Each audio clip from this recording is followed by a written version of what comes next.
थंबनेलवरून लक्षात आलंच असेल की ही कशाची भाजी आहे, तर ही आहेत कडवणची. आता ही याची भाजी आपण बनवणार आहोत. शक्यतो पावसाळ्यात ही भाजी बघायला भेटते.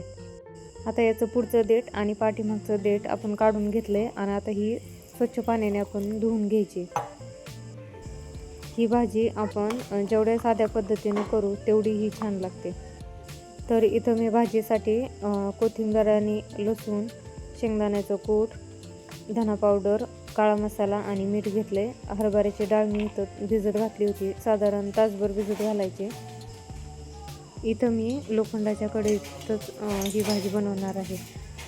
तर त्यासाठी थोडंसं तेल गरम झालं की त्यामध्ये जिरे, थोडीशी मोहरी, कढीपत्ता, ठेचलेलं लसूण आणि कोथिंबीर. आता हे चांगलं आपल्याला परतून घ्यायचे.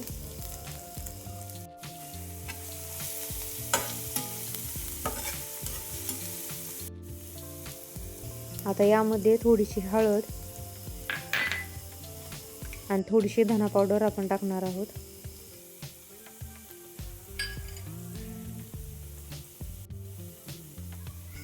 थोडासा काळा मसाला आणि बॅडगी मिरची पावडर. आता हे चांगलं आपल्याला परतून घ्यायचे.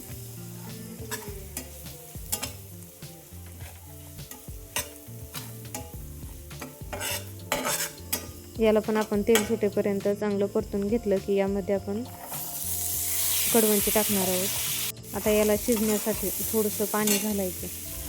मी इथं 2 ग्लास पाणी टाकलं आहे.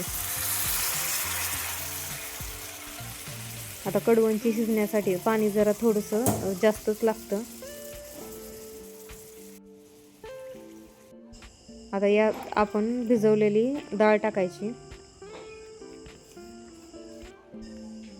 आता याच्यात तुम्ही मटकीची डाळ जरी वापरली तरी चालते. थोडंसं चवीनुसार मीठ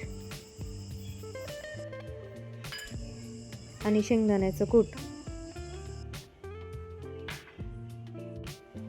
आता हे चांगलं मिक्स करायचं आणि ही भाजी आटून द्यायची. तुम्हाला जर हवी असेल तर तुम्ही पातळ पण करू शकता आणि रबरबीत पण ठेवू शकता. ही बघा आता आपली भाजी तयार आहे. कोणाकोणाला कडवंच्याची भाजी आवडते कमेंट करून नक्की सांगा. आणि तुमच्या भागात ह्याला काय म्हणतात ते पण कमेंट करून नक्की सांगा. आणि व्हिडिओ आवडला असेल तर आपल्या चॅनलला सबस्क्राईब करा.